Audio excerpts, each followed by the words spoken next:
ओम नमो भगवते वासुदेवाय नमः। आप सभी को मोक्षदा एकादशी व्रत की मंगल शुभकामनाएं। भगवान विष्णु और माता लक्ष्मी की कृपा आप और आपके पूरे परिवार पर सदा बनी रहे। तो आज है मोक्षदा एकादशी का व्रत और आज आप इस वीडियो में सुनेंगे मोक्षदा एकादशी व्रत की कथा। मार्गशीर्ष मास की शुक्ल पक्ष की मोक्षदा एकादशी का जो व्रत करते हैं उनके समस्त पाप नष्ट हो जाते हैं। इस व्रत से बढ़कर मोक्ष देने वाला और कोई व्रत नहीं है। इस कथा को पढ़ने या सुनने से वाजपेयी यज्ञ का फल मिलता है। यह व्रत मोक्ष देने वाला तथा चिंतामणि के समान सब कामनाएं पूर्ण करने वाला है। श्री कृष्ण के मुख से श्रीमद् भगवद गीता के अवतरित होने का भी दिन है। मोक्षदा एकादशी भगवान विष्णु जिस लोक में निवास करते हैं उसे वैकुंठ कहा जाता है और शास्त्रों के अनुसार बहुत ही पुण्य से मनुष्य को इस लोक में स्थान मिलता है। जो जहाँ पहुँच जाता है वह पुनः गर्भ में नहीं आता है क्योंकि उसे मोक्ष की प्राप्ति हो जाती है। शास्त्रों के अनुसार मार्गशीर्ष मास की शुक्ल पक्ष की एकादशी ही पुण्यदायिनी है और इस एकादशी के दिन व्रत करके गीता के 11वें अध्याय का पाठ करने वाले को पाप कट जाता है और व्यक्ति को मोक्ष पाने का भी अधिकारी बन जाता है। इसलिए इस एकादशी को मोक्षदा एकादशी भी कहा जाता है और इस एकादशी को विशेष महत्व इसलिए है क्योंकि इसी दिन भगवान श्री कृष्ण ने अर्जुन का मोह भंग करने के लिए मोक्ष प्रदायिनी श्रीमद् भगवद गीता का उपदेश दिया था। इसलिए इस दिन को गीता जयंती के नाम से भी जाना जाता है। श्री लक्ष्मी नारायण की जय। महाराज युधिष्ठिर ने कहा कि हे भगवान, आप तो तीनों लोकों के स्वामी हैं, सबको सुख देने वाले और जगत के पिता हैं। मैं आपको नमस्कार करता हूँ। हे देव, आप सबके हितैषी हैं, अतः मेरे संशय को दूर कर मुझे बताइए कि मार्गशीर्ष माह की एकादशी का नाम क्या है और उस दिन कौन से देवता का पूजन किया जाता है और उसकी क्या विधि है। कृपया मुझे बताएं। भक्त वत्सल भगवान श्री कृष्ण कहने लगे कि धर्मराज युधिष्ठिर, तुमने बड़ा ही उत्तम प्रश्न किया है। इसके सुनने से तुम्हारा यश संसार में फैलेगा और मार्गशीर्ष शुक्ल पक्ष की एकादशी अनेक पापों को नष्ट करने वाली है। इसका नाम मोक्षदा एकादशी है। इस दिन दामोदर भगवान की धूप दीप नैवेद्य आदि से भक्ति पूर्वक पूजा करनी चाहिए। इस विषय में मैं एक पुराणों की कथा कहता हूँ। गोकुल नाम के नगर में वैखानस नामक राजा राज्य करता था। उसके राज्य में चारों वेदों के ज्ञाता ब्राह्मण रहते थे। वह राजा अपनी प्रजा का पुत्रवत पालन करता था। एक बार रात्रि में राजा ने एक स्वप्न देखा कि उसके पिता नरक में हैं और उसे बड़ा आश्चर्य हुआ। प्रातः वह विद्वान ब्राह्मणों के पास गया और अपना स्वप्न सुनाया। कहा कि मैंने अपने पिता को नरक में कष्ट उठाते हुए देखा। उन्होंने मुझसे कहा है कि हे पुत्र, मैं नरक में पड़ा हूँ, यहाँ से तुम मुझे मुक्त कराओ। जब से मैंने ये वचन सुने हैं तब से मैं बहुत बेचैन हूँ। चित्त में बड़ी अशांति हो रही है और मुझे इस राज्य, धन, पुत्र, स्त्री, हाथी, घोड़े आदि में कुछ भी सुख प्रतीत नहीं होता। क्या करूँ? राजा ने कहा कि हे ब्राह्मण देवताओं, इस दुख के कारण मेरा सारा शरीर जल रहा है। अब आप कृपा करके कोई तप, दान, व्रत आदि ऐसा उपाय बताइए जिससे मेरे पिता को मुक्ति मिल जाए। उस पुत्र का जीवन व्यर्थ है जो अपने माता पिता का उद्धार न कर सके। एक उत्तम पुत्र जो अपने माता पिता तथा पूर्वजों को उद्धार करता है वह 1000 मूर्ख पुत्रों से अच्छा है। जैसे एक चंद्रमा सारे जगत में प्रकाश कर देता है परंतु हजारों तारे नहीं कर सकते। ब्राह्मणों ने कहा, हे राजन, यहाँ पास ही भूत भविष्य वर्तमान के ज्ञाता पर्वत ऋषि का आश्रम है। आपकी समस्या का हल वे जरूर करेंगे। ऐसा सुनकर राजा मुनि के आश्रम पर गया और उस आश्रम में अनेक शांत चित्त योगी और मुनि तपस्या कर रहे थे। उसी जगह पर्वत मुनि बैठे थे और राजा ने मुनि को साष्टांग दंडवत प्रणाम किया और मुनि ने राजा से सांगोपांग कुशल पूछी। राजा ने कहा कि महाराज, आपकी कृपा से मेरे राज्य में सब कुशल है, लेकिन अकस्मात मेरे चित्त में एक अत्यंत अशांति होने लगी है। ऐसा सुनकर पर्वत मुनि ने आंखें बंद की और भूत भविष्य विचारने लगे। अब फिर बोले कि हे राजन, मैंने योग के बल से तुम्हारे पिता के कुकर्मों को जान लिया है। उन्होंने पूर्व भोजन में कामातुर होकर एक पत्नी को रति दी, किंतु सौत के कहने पर दूसरे पत्नी को ऋतुदान मांगने पर भी नहीं दिया। उसी पाप कर्म के कारण तुम्हारे पिता को नरक में जाना पड़ा। तब राजा ने कहा कि इसका कोई उपाय बताइए। मुनि बोले कि हे राजन, आप मार्गशीर्ष मास के शुक्ल पक्ष की एकादशी का उपवास करें और उस उपवास के पुण्य को अपने पिता को संकल्प कर दें। इसके प्रभाव से आपके पिता की अवश्य ही नरक से मुक्ति होगी। मुनि के ये वचन सुनकर राजा महल में आया और मुनि के कहने अनुसार कुटुंब सहित मोक्षदा एकादशी का व्रत किया। इसके उपवास का पुण्य अपने पिता को अर्पण कर दिया। इसके प्रभाव से उसके पिता को मुक्ति मिल गई और स्वर्ग में जाते हुए वे पुत्र से कहने लगे कि हे पुत्र, तेरा कल्याण हो। यह कहकर स्वर्ग चले गए और मार्गशीर्ष मास की शुक्ल पक्ष की मोक्षदा एकादशी का जो व्रत करते हैं उनके समस्त पाप नष्ट हो जाते हैं। इस व्रत से बढ़कर मोक्ष देने वाला और कोई व्रत नहीं है। इस कथा को पढ़ने या सुनने से वाजपेयी यज्ञ का फल मिलता है। यह व्रत मोक्ष देने वाला तथा चिंतामणि के समान सब कामनाएं पूर्ण करने वाला है। प्रेम से बोलिए लक्ष्मी नारायण की जय। भगवत गीता में 18 अध्याय हैं। गीता के 11वें अध्याय में भगवान श्री कृष्ण के द्वारा अर्जुन को विश्व रूप के दर्शन का वर्णन किया गया है। इस अध्याय में बताया गया है कि अर्जुन ने भगवान श्री कृष्ण को संपूर्ण ब्रह्मांड में व्याप्त देखा। श्री कृष्ण में ही अर्जुन ने भगवान शिव, ब्रह्मा एवं जीवन मृत्यु के चक्र को भी देखा।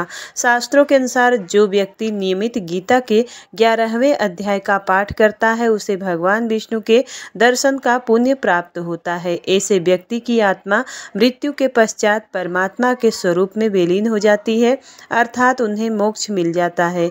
गीता का 18वां अध्याय मोक्ष संयात योग के नाम से जाना जाता है और जो व्यक्ति समय के अभाव में संपूर्ण गीता का पाठ नहीं कर पाता है वह केवल 18वें अध्याय का ही पाठ करे तो उन्हें संपूर्ण गीता पाठ का लाभ मिल जाता है।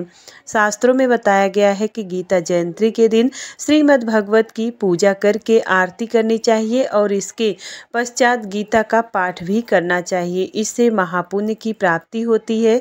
गीता पाठ का पुण्य प्राप्त करने के लिए यह भी ध्यान रखना चाहिए कि गीता मनुष्य के आदर्श जीवन जीने की सलाह देता है। व्यक्ति को गीता का पाठ करके इसके ज्ञान को अपने जीवन में भी अपनाना चाहिए, तभी गीता के पाठ का लाभ मिलता है। तो अब सुनते हैं श्रीमद् भगवत गीता का 11वां अध्याय। तो प्रेम से बोलिए भगवान श्री कृष्ण की जय। अर्जुन ने कहा, आपने जिन अत्यंत गुह्य आध्यात्मिक विषयों का मुझे उपदेश दिया है उसे सुनकर अब मेरा मोह दूर हो गया है। हे कमल नयन, मैंने आपसे प्रत्येक जीव की उत्पत्ति तथा लय के विषय में विस्तार से सुना है और आपकी अच्छे महिमा का अनुभव किया है। हे पुरुषोत्तम, हे परमेश्वर, यद्यपि आपको मैं अपने समक्ष आपके द्वारा वर्णित आपके वास्तविक रूप में देख रहा हूँ, किंतु मैं यह देखने का इच्छुक हूँ कि आप इस दृश्य जगत में किस प्रकार प्रविष्ट हुए हैं। मैं आपके उसी रूप का दर्शन करना चाहता हूँ। हे प्रभु, हे योगेश्वर, यदि आप सोचते हैं कि आपके विश्व रूप को देखने में समर्थ हो सकता हूँ तो कृपा करके मुझे अपना असीम विश्व रूप दिखलाइए। भगवान ने कहा, हे अर्जुन, हे पार्थ, अब तुम मेरे ऐश्वर्य को सैकड़ों हजारों प्रकार के देवी तथा विविध रंगों वाले रूपों को देखो। हे अर्जुन, तुम जो भी देखना चाहो उसे तत्क्षण मेरे इस शरीर में देखो और तुम इस समय तथा भविष्य में भी जो भी देखना चाहते हो उसको यह विश्व रूप दिखाने वाला है। यहाँ एक ही स्थान पर चर अचर सब कुछ है, किंतु तुम मुझे अपनी इन आँखों से नहीं देख सकते, अतः मैं तुम्हें दिव्य आँखें दे रहा हूँ। अब मेरे योग ऐश्वर्य को देखो।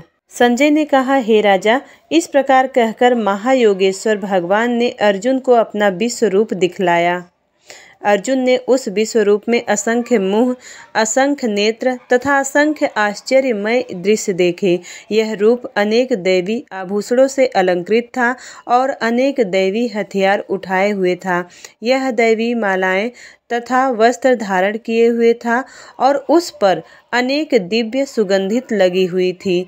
सब कुछ आश्चर्यमय, तेजमय, असीम तथा सर्वत्र व्याप्त था। यदि आकाश में हजारों सूर्य एक साथ उदय हो तो उसका प्रकाश शायद ही परम पुरुष के इस विश्व रूप के तेज की समता कर सके। उस समय अर्जुन भगवान के विश्व रूप में एक ही स्थान पर स्थित हजारों भागों में विभक्त ब्रह्मांड के अनंत अंशों को देख सका। तब मोहग्रस्त एवं आश्चर्यचकित रोमांचित हुए अर्जुन ने प्रणाम करने के लिए मस्तक झुकाया और वह हाथ जोड़कर भगवान से प्रार्थना करने लगे। अर्जुन ने कहा कि हे भगवान कृष्ण, मैं आपके शरीर में सारे देवताओं तथा अन्य विविध जीवों को एकत्र देख रहा हूँ। मैं कमल पर आसीन ब्रह्मा, शिव जी तथा समस्त ऋषियों एवं दिव्य सर्पों को देख रहा हूँ। हे विश्वेश्वर, हे विश्वरूप, मैं आपके शरीर में अनेकानेक हाथ, पेट, मुंह तथा आंखें देख रहा हूँ, जो सर्वत्र फैले हुए हैं और जिनका अंत नहीं है। आप में न अंत दिखता है, न मध्य और न आदि। आपके रूप को उसके चकाचौंध तेज के कारण देख पाना कठिन है, क्योंकि वह प्रज्वलित अग्नि की भांति अथवा सूर्य के अपार प्रकाश की भांति चारों ओर फैल रहा है। तो भी मैं इस तेजोमय रूप को सर्वत्र देख रहा हूँ, जो अनेक मुकुटों, गदाओं तथा चक्रों में विभूषित है। आप परम आद्य, गेय और वस्तु हैं। आप इस ब्रह्मांड के परम आधार, आश्रय हैं। आप अव्यय तथा पुराण पुरुष हैं। आप सनातन धर्म के पालक भगवान हैं। यही मेरा मत है। आप आदि, मध्य और तथा अंत से रहित हैं। आपका यश अनंत है। आपकी असंख्य भुजाएं हैं और सूर्य तथा चंद्रमा आपकी आंखें हैं। मैं आपके मुख से प्रज्वलित अग्नि निकलते और आपके तेज से इस संपूर्ण ब्रह्मांड को जलते देख रहा हूँ। यद्यपि आप एक हैं, किंतु आप आकाश तथा सारे लोकों एवं उनके बीच के समस्त अवकाश में व्याप्त हैं। हे महापुरुष, आपके इस अद्भुत तथा भयानक रूप को देखकर सारे लोक भयभीत हैं। देवों का सारा समूह आपकी शरण ले रहा है और आप में प्रवेश कर रहा है। उनमें से कुछ अत्यंत भयभीत होकर हाथ जोड़े आपकी प्रार्थना कर रहे हैं और महर्षियों तथा सिद्धों के समूह कल्याण को कहकर वैदिक स्रोतों का पाठ करते हुए आपकी स्तुति कर रहे हैं। शिव के विविध रूप आदित्यगण, वसु, साध्य, विश्वदेव, दोनों अश्विनी कुमार, मरुदगण और पितृगण, गंधर्व, यक्ष, असुर तथा सिद्ध देव सभी आपको आश्चर्यपूर्वक देख रहे हैं। हे महाबाहु, आपके इस अनेक मुख, नेत्र, बाहु, जंघा, पांव, पेट तथा भयानक दांतों वाले विराट रूप को देखकर देवता गण सहित सभी लोग अत्यंत विचलित हैं और उन्हीं की तरह मैं भी हूँ। हे सर्वव्यापी विष्णु, नाना ज्योतिर्मय रंगों से युक्त आपको आकाश का स्पर्श करते हुए मुख फैलाए तथा बड़ी बड़ी चमकती आंखें निकालते देखकर भय से मेरा मन विचलित है। मैं न तो धैर्य धारण कर पा रहा हूँ, न मानसिक संतुलन ही कर पा रहा हूँ। हे देवेश, हे जगत निवास, आप मुझ पर प्रसन्न हो। मैं इस प्रकार से आपके प्रलय याग्नि स्वरूप मुखों को तथा विकराल दांतों को देखकर अपना संतुलन नहीं कर पा रहा हूँ। मैं सब ओर से मोहग्रस्त हो रहा हूँ। धृतराष्ट्र के सारे पुत्र अपने समस्त सहायक राजाओं सहित तथा भीष्म, द्रोण, कर्ण एवं सारे प्रमुख योद्धा भी आपके विकराल मुख में प्रवेश कर रहे हैं। उनमें से कुछ के सिरों को तो मैं आपके दांतों के बीच चूड़ित हुआ देख रहा हूँ। जिस प्रकार नदियों की अनेक तरंगें समुद्र में प्रवेश करती हैं, उसी प्रकार ये समस्त महान योद्धा भी आपके प्रज्वलित मुखों में प्रवेश कर रहे हैं। मैं समस्त लोकों को पूर्ण वेग से आपके मुख में ही उसी प्रकार प्रविष्ट होते देख रहा हूँ, जिस प्रकार पतंगे अपने विनाश के लिए प्रज्वलित अग्नि में कूद पड़ते हैं। हे विष्णु, मैं देखता हूँ कि आप अपने प्रज्वलित मुखों में भी सभी दिशाओं के लोगों को निगले जा रहे हैं। आप सारे ब्रह्मांड को अपने तेज से आपूरित करके अपनी विकराल झुलसाती हुई किरणों सहित प्रकट हो रहे हैं। हे देवेश, कृपा करके मुझे बताइए कि इतने उग्र रूप में आप कौन हैं। मैं आपको नमस्कार करता हूँ। कृपा करके मुझ पर प्रसन्न हो और आप आदि भगवान हैं। मैं आपको जानना चाहता हूँ क्योंकि मैं नहीं जान पा रहा हूँ कि आपका प्रयोजन क्या है। भगवान ने कहा, समस्त जगतों में विनष्ट करने वाला मैं काल हूँ और मैं यहाँ समस्त लोकों का विनाश करने के लिए आया हूँ। तुम्हारे पांडवों के सिवा दोनों पक्षों के सारे योद्धा मारे जाएंगे। अतः उठो, लड़ने के लिए तैयार हो और यश अर्जित करो। अपने शत्रुओं को जीतकर समस्त संपन्न राज्य का भोग करो। ये सब मेरे द्वारा पहले ही मारे जा चुके हैं। तुम तो युद्ध में केवल निमित्त मात्र हो सकते हो। द्रोण, भीष्म, जयद्रथ, कर्ण तथा अन्य महान योद्धा पहले ही मेरे द्वारा मारे जा चुके हैं। अतः तुम उनका वध करो और तनिक भी विचलित ना हो। तुम केवल युद्ध करो। युद्ध में तुम अपने शत्रुओं को परास्त करोगे। संजय ने धृतराष्ट्र से कहा कि हे राजा, भगवान के मुख से इन वचनों को सुनकर कांपते हुए अर्जुन ने हाथ जोड़कर उन्हें बारंबार नमस्कार किया और फिर उसने भयभीत होकर अवरुद्ध स्वर में श्री कृष्ण से इस प्रकार कहा। अर्जुन ने कहा कि हे ऋषिकेश, आपके नाम के श्रवण से संसार हर्षित होता है और सभी लोग आपके प्रति अनुरक्त होते हैं। यद्यपि सिद्ध पुरुष आपको नमस्कार करते हैं, किंतु अनुरगण भयभीत हैं और इधर उधर भाग रहे हैं। यह ठीक ही हुआ है। और हे महात्मा, आप ब्रह्मा से भी बढ़कर हैं। आप आदि सृष्टा हैं, तो फिर तो वे आपको सादर नमस्कार क्यों न करें। हे अनंत देवेश, हे जगत निवास, आप परम स्रोत, अक्षर, कारणों के कारण तथा इस भौतिक जगत में परे हैं। आप आदिदेव हैं, सनातन पुरुष तथा इस दृश्य जगत के परम आश्रय हैं। आप सब कुछ जानने वाले हैं और आप ही वह सब कुछ हैं जो जानने योग्य है। आप भौतिक गुणों से परे परम आश्रय हैं। हे अनंत रूप, यह संपूर्ण जगत, दृश्य जगत आपसे व्याप्त है। आप वायु हैं तथा परम नियंता भी हैं। आप अग्नि हैं, जल हैं तथा चंद्रमा हैं। आप आदि जीव ब्रह्मा हैं और आप प्रपितामह हैं। आपको हजारों बार नमस्कार है और पुनः पुनः नमस्कार है।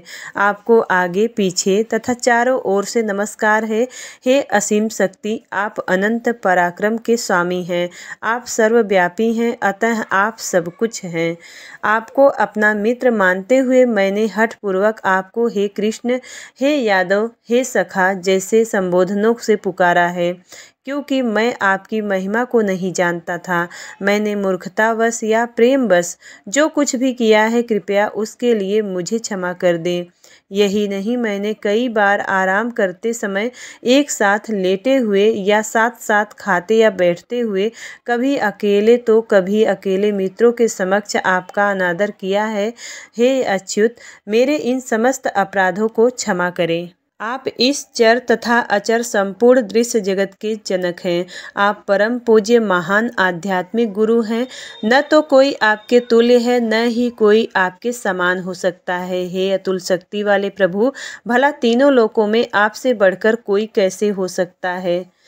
आप प्रत्येक जीव द्वारा पूजनीय भगवान हैं। अतः मैं गिरकर सादर प्रणाम करता हूँ और आपकी कृपा की याचना करता हूँ। जिस प्रकार पिता अपने पुत्र की ठिठाई सहन करता है या मित्र अपने मित्र की घृष्टता सहन कर लेता है या प्रिय अपने प्रिया का अपराध सहन कर लेता है, उसी प्रकार आप कृपा करके मेरी त्रुटियों को सहन कर लें। पहले कभी न देखे गए आपके इस विराट रूप का दर्शन करके मैं पुलकित हो रहा हूँ, किंतु साथ ही मेरा मन भयभीत हो रहा है।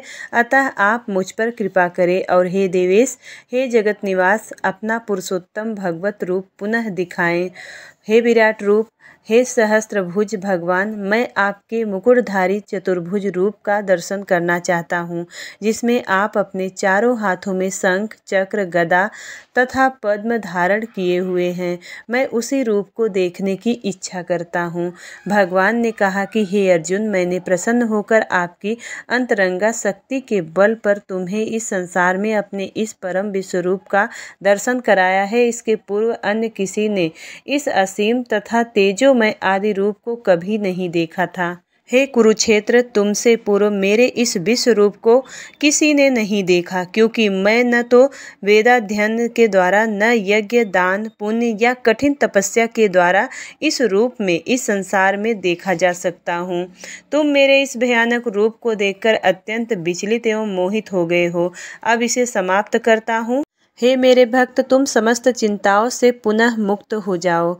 तुम शांत चित्त से अब अपना इच्छित रूप देख सकते हो। संजय ने धृतराष्ट्र से कहा कि अर्जुन से इस प्रकार कहने के बाद भगवान कृष्ण ने अपना असली चतुर्भुज रूप दिखा और अंत में 2 भुजाओं वाला अपना रूप प्रदर्शित करके भयभीत अर्जुन को धैर्य बंधाया। जब अर्जुन ने कृष्ण को उनके आदि रूप में देखा तो कहा कि हे जनार्दन, आपके इस अतीव सुंदर मानवीय रूप को देखकर मैं यह स्थिर चित्त हूँ और मैंने अपनी प्राकृत अवस्था प्राप्त कर ली है।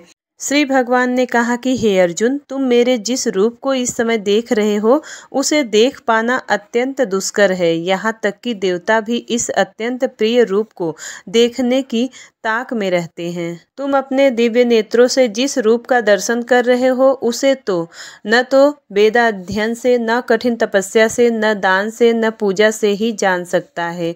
कोई इन साधनों के द्वारा मुझे मेरे रूप में नहीं देख सकता। हे अर्जुन, केवल अत्यंत भक्ति द्वारा मुझे उस रूप में समझा जा सकता है जिस रूप में मैं तुम्हारे समक्ष खड़ा हूँ, और इसी प्रकार मेरा साक्षात दर्शन भी किया जा सकता है। केवल इसी विधि से तुम मेरे ज्ञान के रहस्य को पा सकते हो।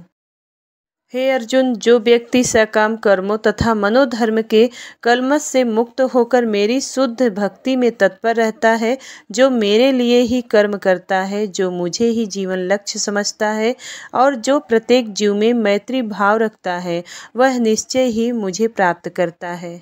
इस प्रकार श्रीमद् भागवत गीता के 11वें अध्याय विराट रूप का भक्ति वेदांत तात्पर्य पूर्ण हुआ। प्रेम से बोलिए भगवान श्री कृष्ण की जय। अर्जुन ने एकादशी की ऐसी महिमा सुनी तो उसने भगवान श्री कृष्ण से पूछा कि हे मधुसूदन, आपने एकादशी की महिमा का जो वर्णन किया है वह सब ठीक है, लेकिन ऐसा क्यों है? पुण्यमयी यह एकादशी उत्पन्न कैसे हुई और संसार में इसे इतना पवित्र क्यों माना गया है तथा देवताओं को भी यह प्रिय क्यों है? मेरे इन संशयों का आप निवारण करें। अर्जुन के ऐसे मनोभाव को जानकर भगवान श्री कृष्ण बोले कि हे कौते, ध्यान पूर्वक सुनो। यह कथा सतयुग की है और उस समय मूर नामक एक भयंकर राक्षस, जिसमें सभी देवता भयभीत रहते थे, उस दुरात्मा ने देवराजेंद्र को जीतकर उनको उनके स्थान से भगा दिया था और इस प्रकार से वे पृथ्वी पर विचरण करने लगे। एक बार सभी देवता एकत्र होकर भगवान शिव के पास गए और उन्हें अपनी व्यथा के बारे में बताया। इंद्र ने शिव से प्रार्थना की कि हे आशुतोष, मूर राक्षस के अत्याचारों से पीड़ित होकर हम देवता इस धराधाम पर विचरण करने को विवश हैं। हे प्रभु, अब हम देवता किसका आश्रय लें? तब भगवान शिव बोले कि हे देवराज, आप त्रिभुवनपति भगवान विष्णु के पास जाएं, वहीं आप लोगों की रक्षा करेंगे। यह सुनकर इंद्र देवताओं के साथ क्षीर सागर के तट पर गए। वहां भगवान विष्णु शेषशैया पर शयन कर रहे थे। देवराजेंद्र ने उन्हें हाथ जोड़कर नमस्कार करके उनकी इस प्रकार स्तुति की। हे देव स्वामी, आपको बारंबार नमस्कार है। हे असुर संहारक, हे कमल नयन, हे मधुसूदन, आप हमारी रक्षा करें। हे जगतपति, सभी देवता असुरों से भयभीत होकर आपके शरणागत हैं।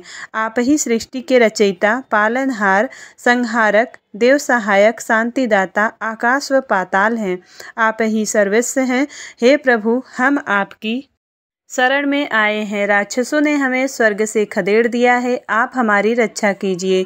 देवराजेंद्र की ऐसी भावपूर्ण स्तुति सुनकर भगवान विष्णु बोले कि हे देवताओं, वह असुर कैसा है, उसका रूप बल कैसा है, वह रहता कहाँ है, और यह सब मुझे बताओ।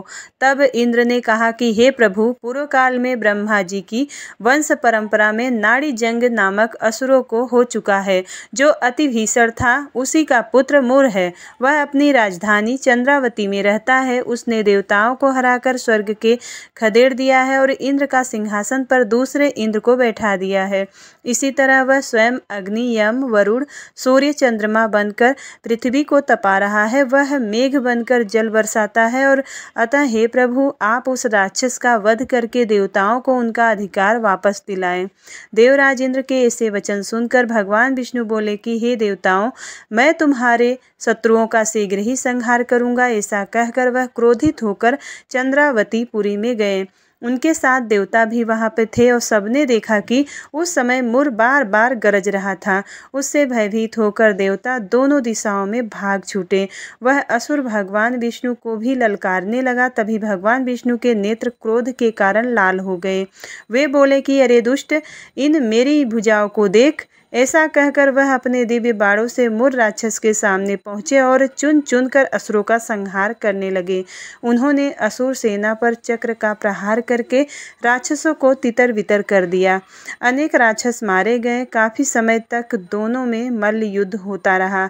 अंत में भगवान विष्णु विश्राम करने के लिए बद्रिका आश्रम चले गए। भगवान श्री कृष्ण बोले, हे कौतेय, वहाँ सिंहावती नामक एक गुफा में भगवान विष्णु जाकर सो गए और उस गुफा का एक ही दरवाजा था और वह 12 योजन लंबी थी।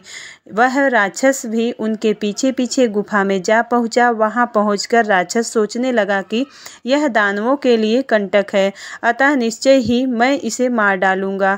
जब राक्षस ऐसा विचार कर रहा था तब भगवान विष्णु के शरीर से एक दिव्य कन्या अस्त्र शस्त्र धारण किए हुए प्रकट हुई।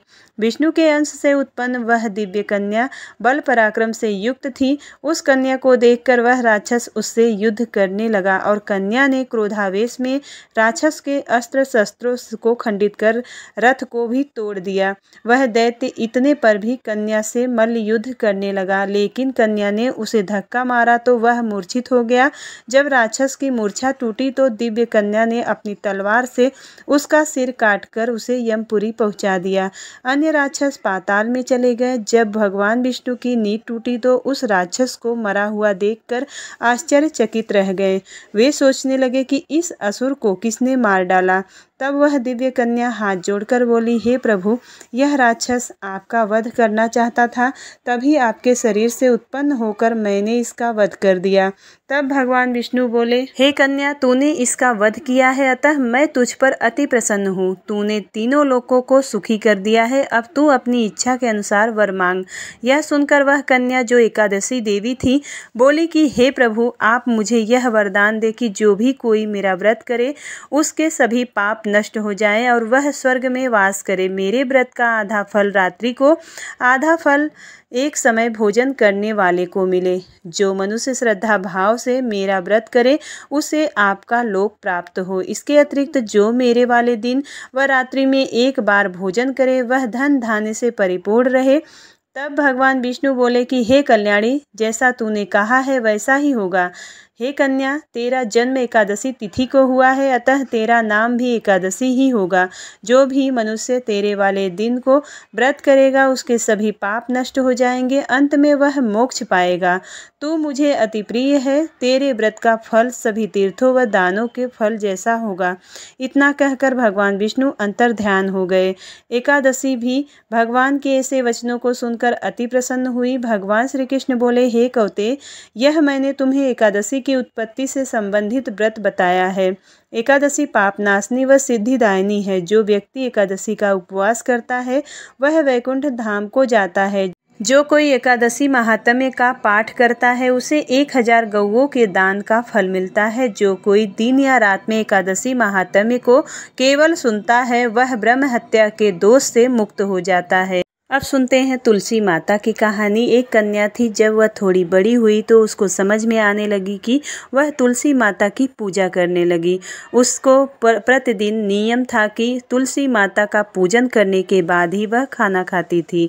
जब वह कन्या शादी के लायक हुई तब उसके माता पिता ने उसकी शादी करवा दी। कन्या को उसके माता पिता ने दहेज में भी तुलसी का गमला दिया था और ससुराल में वह प्रतिदिन सवेरे उठते ही पूजा करती और फिर उसके बाद बाद ही खाना खाने बैठती थी। उसकी 2 देवरानियाँ और जेठानियाँ थी, वो दोनों उसका मजाक उड़ाती थी कि बड़ा नियम धर्म वाली बनती है। जब उनको उससे बहुत ईर्ष्या होती थी तो इसलिए वह दोनों तुलसी का गमला कहीं छिपा देती थी। वह कन्या बड़ी मुश्किल से गमला ढूंढ कर लाती और अच्छे से पूजा करती और फिर खाना खाती थी। वह गमला ढूंढ कर ले आती तो एक दिन तो उसकी जेठानियों ने क्या किया कि गमला को कहीं दूर फेंक दिया। कन्या ने खूब ढूंढा, उसे गमला नहीं मिला। वह बहुत ही परेशान हो गई और उस दिन उसने खाना भी नहीं खाया। उसका नियम जो था, उस कन्या की सच्ची भक्ति देखकर तुलसी माता उससे बहुत प्रसन्न हो गई और उसके कमरे में तुलसी गमला प्रकट हो गया। अब अगले दिन सुबह जब वह उठी तो वह देखती है कि उसके घर में खाट के चारों ओर कोनों में तुलसी माता का गमला आ गया है। यह देखकर वह बहुत प्रसन्न हो गई और अब मेरी तुलसी माता को कोई चुरा कर नहीं ले जा सकेगा, पूजन करने के लिए भी कहीं और जाना नहीं पड़ेगा और कोई मेरी तुलसी माता को फेंक भी नहीं सकेगा। वह तो जल्दी से उठकर स्नान करती और तुलसी माता की पूजन कर लेती। जब वह खाना खाने बैठी तो उसकी जेठानियाँ मजाक करने लगी। लो, देवरानी का नियम धर्म पूरा हो गया। उससे पूछती कि तुलसी की पूजा कर ली क्या? देवरानी ने धीरे से बोलती है कि हाँ, कर लिया। जेठानियाँ बोलती हैं कि कहाँ से कर ली पूजा? गमला तो मैंने फेंक दिया। देवरानी कहती है कि देख लो, मेरे कमरे में खाट पर तुलसी जी लग रही हैं। इससे देवरानी और जेठानी को शर्मिंदगी हुई और वह बोली, देवरानी तेरी भक्ति बहुत सच्ची है, मैंने तुझे बहुत परेशान किया है, हमें माफ़ कर देना। तो देवरानी उन्हें माफ़ कर देती है। हे तुलसी माता, जैसे आपने उस देवरानी की भक्ति की लाज रखी, वैसे ही सबकी लाज रखना और इस कहानी कहने वाले, सुनने वाले और हुंकारा भरने वाले सबकी मनोकामना को पूर्ण करना। प्रेम से बोलिए तुलसी माता की जय, तुलसी माता की जय। एक ब्राह्मण था, वह प्रतिदिन मंदिर जाता था। वह प्रतिदिन तुलसी माता की पूजा करता था। वह तुलसी माता से प्रतिदिन प्रार्थना करता था कि हे तुलसी महारानी, मेरे आनंद करना। तुलसी माता ने सोचा कि यह ब्राह्मण तो बहुत सीधा है और गरीब है और प्रतिदिन मेरी पूजा करता है, मैं इसके कुछ न कुछ करना चाहती हूँ। तो तुलसी महारानी ने एक कन्या का रूप बनाकर बैठ गई और उस ब्राह्मण से बोली कि हे ब्राह्मण, मैं तेरे घर आना चाहती हूँ। ब्राह्मण ने सोचा कि 6 लड़कियाँ तो मेरे पहले से ही हैं और 7 लड़कियों का मैं कैसे पालन पोषण करूँगा, लड़कियों की शादी कैसे करूँगा, मेरे पास तो कुछ भी ऐसा नहीं है। यह विचार करके वह बहुत परेशान रहने लगा। उसको तो खाना भी नहीं भा रहा था। उसकी औरत ने कहा कि यह क्या बात है, आजकल बहुत दुखी दुखी रहने लग गए हैं। तो उस ब्राह्मण ने बोला कि मैं मंदिर जाता हूँ, वहाँ पर एक छोटी सी सुंदर सी कन्या बैठी है और वह कहती है कि ब्राह्मण, मैं आपके घर पे आऊँगी। अब उसकी पत्नी बोली कि अरे, इसमें परेशान होने की क्या बात है, आ रही तो आने दो। ब्राह्मण बोला कि पहले से अपने 6 लड़कियां हैं तो उनकी भी अपने को शादी भी करवानी है। तो इस पर ब्राह्मणी बोली कि अरे, वह कोई बात नहीं है, अपनी 6 लड़कियां की शादी करवाएंगे, वैसे 7वीं का भी शादी करवा देंगे। अब अपने 7 लड़कियों की शादी साथ में करवा देंगे। अगले दिन जब वह ब्राह्मण मंदिर गया तो उस छोटी सी कन्या ने पूछा कि ब्राह्मण, मैं आपके घर आऊं? तो ब्राह्मण बोला कि हाँ, चल बेटा चल। अब उनको वह घर पर ले जाकर वहाँ ले गया और तुलसी माता के कन्या के रूप में ब्राह्मण के घर आने से ब्राह्मण के घर में बहुत आनंद हो गया और घर में लक्ष्मी की बारिश हो गई। जब ब्राह्मण 7 कन्याओं की शादी के लिए वर ढूंढने लगा तो उस छोटी कन्या ने कहा कि मेरे तो शालिग्राम जी के मंदिर में जाकर शालिग्राम जी से बोलना कि बारात लेकर आए और मेरी 6 बहनों के तुम्हारी इच्छा से वर ढूंढ लेना। और तुलसा महारानी की मेहरबानी से उसके तो सब जेवर, कपड़ा, खाना सब तैयार हो गया और अच्छी धूमधाम से उनकी शादी हो गई। और उस ब्राह्मण के यहाँ तुलसी माता टूटमान हुए। हम भी तुलसी माता जी से यही प्रार्थना करते हैं कि हे तुलसी माता, जैसे आप ब्राह्मण पे टूटमान हुए वैसे हम पर भी होना और जैसा आनंद ब्राह्मण को करा वैसे ही हम सबके करना। प्रेम से बोलिए तुलसी माता की जय। तो प्रेम से बोलिए 11 माता की जय। ओम जय एकादशी, जय एकादशी, जय एकादशी माता जय एकादशी।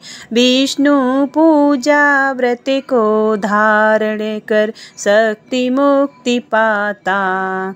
ओम जय एकादशी माता, तेरे नाम गिनाऊं देवी भक्ति प्रदान करनी। गढ़ गौरव की देनी माता शास्त्रों में वरनी। ओम जय एकादशी मार्गशीर्ष के कृष्ण पक्ष में उत्पन्न होती है। शुक्ल पक्ष में मोक्षदायिनी पापों को धोती। ओम जय एकादशी पौष मास के कृष्ण पक्ष की सफला नामक है। शुक्ल पक्ष में होय पुत्र कृष्ण पक्ष आवे। शुक्ल पक्ष जया कहावे, विजय सदा पावे। ओम जय एकादशी विजया फाल्गुन मास कृष्ण पक्ष में शुक्ल आमल की। पाप मोचनी कृष्ण पक्ष में चैत्र माह बालकी। चैत्र शुक्ल में नाम कामदा धन देने वाली। नाम बरूथनी कृष्ण पक्ष में वैशाख महाबली। ओम जय एकादशी शुक्ल पक्ष में होय मोहनी अपराज्येष्ठ कृष्ण पक्षी। नाम निर्जला सब सुख करनी शुक्ल पक्ष रखी। योगिनी नाम आषाढ़ में जानो कृष्ण पक्ष वरनी। ओम जय एकादशी देवसैनी नाम कहायो शुक्ल पक्ष धरनी। कामिका श्रावण मास में आवे कृष्ण पक्ष कहिए। श्रावण शुक्ल होय पुत्र दा आनंद से रहिए। ओम जय एकादशी अजा भाद्रपद कृष्ण पक्ष की परिवर्तनी शुक्ला। इंद्रा अश्विन कृष्ण पक्ष में व्रत से भव सागर निकला। पापांकुशा है शुक्ल पक्ष में पाप हरन हारी। रमा मास कार्तिक में आवे सुखदायक भारी। ओम जय एकादशी देवोत्थानी शुक्ल पक्ष की दुखनाशक मैया। लौंद मास की करो विनती पार करो नैया। ओम जय एकादशी शुक्ल लौंद में होए पद्मिनी दुख दारिद्र हरनी। परमा कृष्ण पक्ष में होती जन मंगल करनी। ओम जय एकादशी जो कोई आरती एकादशी की भक्ति सहित गावे। जन रघुनाथ स्वर्ग का वासा निश्चय वह पावे। ओम जय एकादशी मैया जय एकादशी।